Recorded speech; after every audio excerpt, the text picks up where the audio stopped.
Ladies and gentlemen, put your hands together for Amber.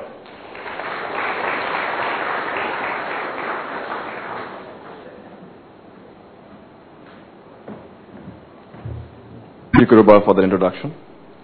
How's everyone doing today? Good? Sleepy? Yeah. So I wake up around 11 in the morning, so. Okay. You must have heard terms like user experience, usability, information architecture thrown at you. Yeah? You guys know what that means? A lot of cool stuff, right, which is going to make you rich. Yeah? Okay. Let me just talk a bit about that, what user experience means. Starting with what company I belong to. I belong to a company called Human Factors International. We're the largest company who do this kind of work. We've been doing user experience work for the past 30 years. We do consulting, training, all that stuff. Okay? I'll talk a bit more about this a little bit later because I know this is really boring. Okay? Let's get down to what you care about. Now, the previous speaker very appropriately highlighted that we are in this business because we want to make money. Yeah? Yeah? Okay. So let me segue from that to a bit of a story. I don't know if you guys know this, but a very long time ago in California, people found gold in the rivers. You guys remember this? History books? Yeah? Well, very long time for you also to have studying this. Okay. So yeah, it was called the California Gold Rush. And within this, they found gold in the river, and a lot of people ran over to California because they wanted to become rich and find gold there, okay? Why I'm giving you the story is because this is very similar to what we are doing today. I come from different operating systems of development from iOS to Android to Windows 7. So I see similarities in terms of what we're trying to do over here, okay? And when iOS started a long time ago, there were people who were getting rich. One example was my cold fusion teacher. Okay, this guy, a Serbian guy, he used to teach us cold fusion. And as you might know, cold fusion has been dying for some time. Yeah. Okay. Anyway, so he was teaching us cold fusion, and he realized that this is a dead-end job. It's not going to work. So he said, iOS has come up. Why don't I start developing for that? So he developed the game, which is very, very famous. I'm sure you're familiar with this one. It's called Doodle Jump. He became a millionaire overnight. Needless to say, he left the school and stopped teaching us. Okay.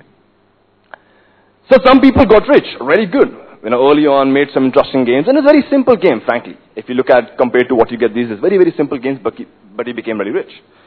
The other side of the story is, now it's very hard to do this. It's getting really hard to be differentiating in this world to make something which is so different than people pay lots of money. And most of us are like this. Struggling, you know, putting a lot of money in there. Maybe we'll make some gold out of this. It's so hard. How do we do this? Okay? So that's the main challenge over here. How do we nail this down? And frankly, it's not about the coolest idea. It's not about getting, oh, I have the coolest idea. If I make an application, everyone in Ahmedabad is going to buy. Maybe not. Okay? That might not work that way. Because somebody else has the coolest idea as well. Yeah. Okay? It's not about making it colorful. It's not about throwing tons of colors because Windows 8 is doing it. Huh? Huh? Don't do that because, fine, research says that a lot of bright saturated colors tend to engage the audience when they look at it. But then what? Okay, what after that?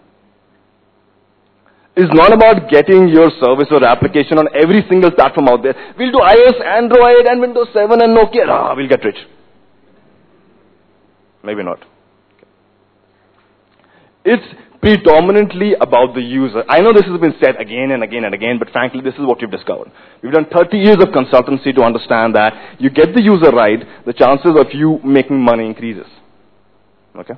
All right. And in the famous word of Barbara Ballard, who's done a lot of work in this, she's written books about this. It's not about the mobile device. The mobile in the mobile device is actually a user. He's making your device mobile, not the device itself. Okay? Which is why we need to understand the context of the mobile user. Yeah? And to enable us to design for this kind of work, we have something called user-centered design. Okay? I'm not expecting to read all this on the slide, so please don't try. Okay? But the point is that it's an ISO recognized field where people understand that this can lead to business success. It's just really out there. It's important for you to understand. And it's not actually very expensive. Most of us think that if you invest in this field, we start making wireframe, then we test, and we get users, and it means so much of our money, which we actually go for development, is going to go in this. Why do we spend for this? Okay, very, very simple example. For processors who don't do this, at the beginning, it's a little cheaper, yeah, but post-launch, it starts becoming really expensive because it sucks. Okay? If your application sucks, then you have to redevelop, you have to do maintenance, you have to do testing, and the point is lost. Okay? If you were to invest in this kind of work a little bit in the beginning, it looks fatter, it looks expensive, but then it more than pays for itself as you go down the line because you're not doing rework. In fact, research says 50% of development time always goes in rework. Okay? Good to be careful of that. Anyway, a lot of scary stuff which happens by not doing this kind of work. You get bad reviews, yeah? Are you guys scared of bad reviews? No? No? You should be. Okay? Bad reviews are scary because they don't go away like that wing ka daag jo jata nahi. Yeah, whatever. It's really hard to get rid of these. Also poor adoption and sales, once it starts going down, they say don't climb.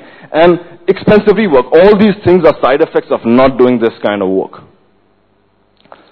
The life cycle of doing this kind of work is fairly simple. And in fact, I've simplified it even more for you guys to understand. There is strategy. That's what you start with. There is the structure that you build of your design. Then the design itself. And then you test. Straightforward, huh? Let's walk through each of these.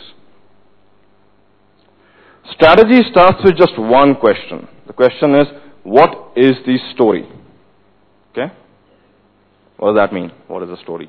Okay. What that means is, when you try and understand people who are users of mobile devices, you have to understand their life story and how the device fits into that.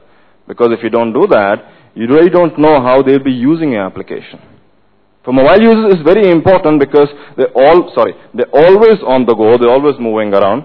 And at the same time, the mobile device is actually something very personal to them. Right? Do you share your mobile device with your friends?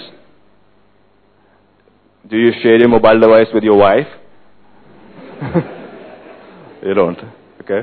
Why don't we do that? Because it's no longer a piece of hardware technology for us. It started becoming a person. Right? Why do we dress up our mobile device in this stupid penguin suit? Right? It's like a doll. You're dressing up a doll. Why do you do that? You do that because you start associating personality. You start associating personality to this device. And you start caring about it more than just a device, right? Okay? Which is why the story becomes very important and for you to flesh it out. How do you start fleshing out the story? The first thing, very typical, is identify your business objectives. Okay? No design happens out of identifying your business objectives. If you don't know what your design is going to achieve at the end, then you don't know what you're designing for. Okay? Of course, this is an example from designing for really large corporations, the kind of work that we do, where you have to have consensus in terms of what their objectives are from across different stakeholders because they tend to fight. Okay. So yeah, what do all of them care about, and then what's your objective, what you will build. The other bit you have to understand is what are the technology constraints you're working with. Of course, this is something which is going to be very, very private to you, of course. You developers, you understand this. Processing speed, connectivity, bandwidth, so all these different things you need to understand. Yeah? More importantly, the user. When we say user, you need to understand what we call the mental model. Okay? Mental model is the expectations that the user creates in his mind of how he thinks the world works. Very simply. Okay? And the different components of a mental model, which is who is the user? Where will he using your application? What kind of task will he be performing in your application? And why will he be doing that? All these different components are a part of the user's mental model, and you have to use this as a foundation of your design. Okay? Some things about users. Users don't just use your Android device. They use this in conjunction with other devices. Yeah? So, a Scrabble example. So, two of these with this, tablet plus devices. The different models, okay? You have to understand this. What's the relationship that people have of their mobile device with a tablet, with a desktop? How is that going to affect your design? People tend to use different channels together. When I say channels, okay? Sometimes they find an ad for your mobile application, maybe on a billboard, okay? From there, then they go to the mobile phone. From the mobile phone, then they go to the desktop. From the desktop, they're going to flow through different things, okay? You have to understand how they're going to flow through different things, because it's not just about them using your application in a silo. There are always relationships with other devices. You have to understand this, okay? You also have to understand what kind of experience do people expect. Now, very largely research says that devices which are tablet and e-readers in nature, these devices tend to have something called a lean back experience, which means people come back in the evening, kick off the shoe, and then they use their tablets and e-readers, okay? I know most of us carry our tablets to work, but we don't use it there. Okay, we always come back, kick off a shoe, then we browse around with that. That's a very typical behavior. Okay, lean forward experience means when you're trying to perform specific tasks, you're very focused. Now, your desktop computers and mobile phones tend to fall within this category. So if you're designing for mobile phones, Android, you have to be very privy of what this actually means. It means that people perform short bursts of activity. They do microtasking. They expect local information about where they are. They are subject to distractions. So when they're walking in the subway or they are as part of their work, so their friend comes, listen to me. Or their wife is nagging them, whatever. Okay? All those things vie for the user's attention. Okay? You have to understand that the amount of attention you can give to your design is this much. He's not going to spend his life looking at your design. Okay? Some other pieces of research. Mobile devices are very personal, and I talked about this before as well. This is a research that we don't share our mobile devices with our spouses. Okay, we don't share it with our wives. There's also research is always on. There's also another research which is permanently carried. A lot of people carry their mobile devices to the washroom. Okay, will they use it there? Ew, maybe not.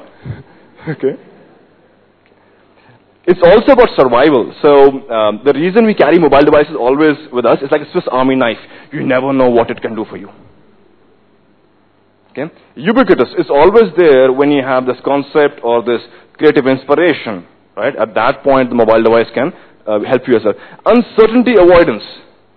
For a very long time, when we used to travel, okay, we had no way of communicating with our loved ones. Okay, so we're going on a train for a long time. Okay. We arrive at the location. We can't tell them we have arrived, but the moment our flight lands these days, everybody takes out their phones. Hello, I have arrived. I have reached. Why do we do that? Okay. So mobile phones and technology is also shaping our behavior. It's shaping our behavior in a different way. You have to understand these different things. If you understand the behavior, then you can target a specific behavior and design for that. If you can do that, that reaps you business success. Okay. Yeah, sure. You also have to understand the user's environment. Different aspects like location, ambient light, sound, distractions, typical activities, bunch of different things. You have to understand this. Okay? Structure is about understanding that an average app session with a user lasts about 10 minutes, not more than that. Okay?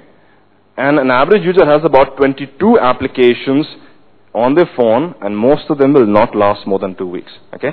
It's a bit scary for us because it's a very narrow window and opportunity that we have of engaging our customers, which means make sure that you have very strong clarity and focus in terms of what your application does, the kind of features you choose.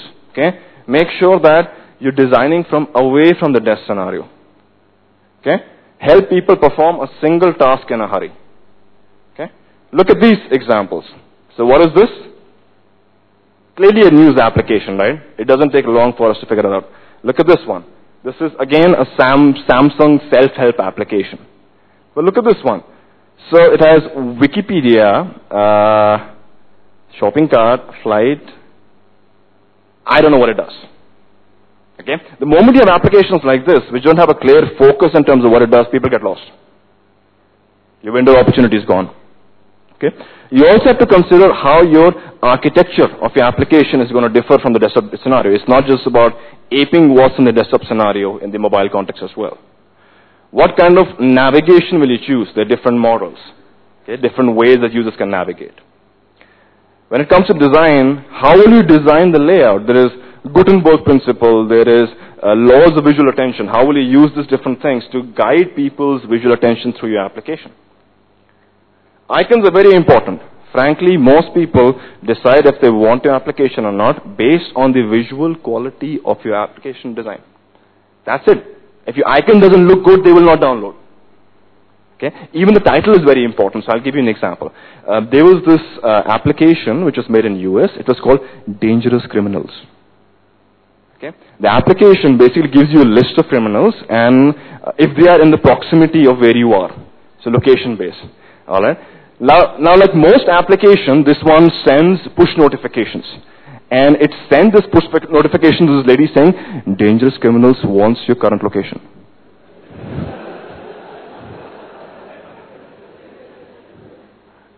So all these things actually matter. You know, she's like, oh my God, who's calling me? Okay? The kind of colors, combinations you make, you have to be careful about that as well. There's a lot of science behind this, about how the human eye visually processes all this. A lot of science behind this. How to use different animation techniques. There's so much from animation feel, and mobile phones heavily rely on animation because that's what keeps their attention constantly on the design. The law of consumption changes differently. When people are reading novels, it's like they're consuming a full course meal. Okay? They can go through all the layers over there. When people come to a desktop computer, it's like eating fast food, quick bites. When they come to mobile phone, they want candy. Okay, so you have to keep that difference in mind as well. You have to think about interaction. How will people interact with your design? Which is what target area will you use, mouse over, occlusion. There are a bunch of different principles that you have to keep in mind. Last thing I'll leave you with is, don't just make it easy. I told you a lot of stuff, great, but it is about making your design usable. Okay? If I were to make the most usable game out there, what would you make? Most usable game out there. Tic-tac-toe? Nothing can be more usable than that. Tic-tac-toe is pretty complex. Okay? Maybe I'll stick a big red button in the middle of the screen and I'll say, press here. When you press it, I say you win. Okay? Another situation. There's another game. You are locked in a room, and in this room there are like 1,000 zombies. Flesh-eating zombies walking around. Yeah? Okay? And to kill them in that room, I give you a toothpick. Yeah? Is that going to be fun? Maybe for some people, okay. Yeah? But the point that I'm building over here is that it's not just about making it easy. It's not just about usability. There is something more than this as well, which is, what do you want people to feel? What's that emotion you're trying to extract from them? Efficacy, joy, fear, control. What are you trying to make them actually feel and work with? Now, there is tons of research. There's $1 billion worth of research out there in the field of cognitive psychology, which gives us tons of different principles around how to do trust, emotion, persuasion, etc. Yeah? And you can use this. The way you use them is you put them in sequence in a way they achieve a desired result. Okay? This is a Starbucks example. Now, Starbucks uses the same principles but mapped across the entire journey. Not just mobile, desktop, print media, all those different things. That's how they achieve success. Okay? Last step is validation, which means testing your design. Now, testing your design means you have to make prototypes at every single step. The kind of prototypes you can make is you can make wireframes, interactive prototypes, you can make visual-treated versions. Based on what you're trying to achieve, you can use the appropriate prototype. Now, testing does not have to be expensive, because most people have this in their head that testing is really expensive. No, you can make stuff like this, which is a simple webcam attached over here in your little lab at home. Yeah? Not very expensive. Okay? Having said that, quickly what HFI does, HFI is a primarily consulting company. Whole big services that we offer We also provide user experience tools which are there. We have a whole bouquet of training options that we provide as well. So we teach design courses. Quick thing that I'll leave you with is we have a mobile user experience course. It's about a 2-day course. We teach this across many different cities, but we are looking to come towards Ahmedabad as well.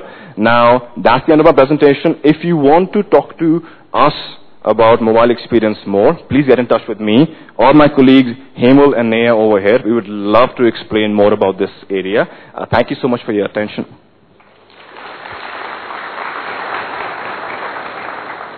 Amber, I want you to stay back. Okay. I was just thinking that the Dangerous Minds thing is an awesome idea. For those of you, if you want to tweak that and get something like unmarried girls with no boyfriends nearby, if you can come out with a thing, I'll be super hit.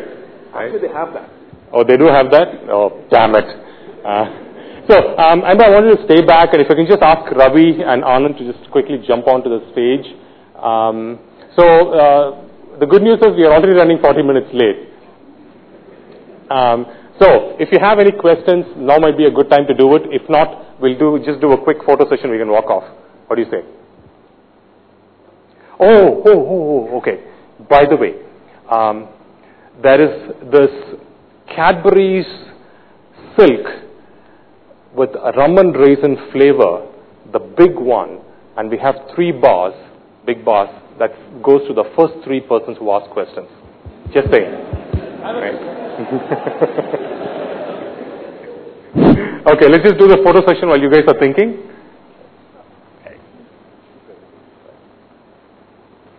Thank you. Okay, so save up your questions if you have, and these guys are going to be hanging. You guys are going to be here through the day. So make sure you catch them during the break and lunch break. That'll be good. Thank you so much, guys, ladies and gentlemen. Sorry for running over.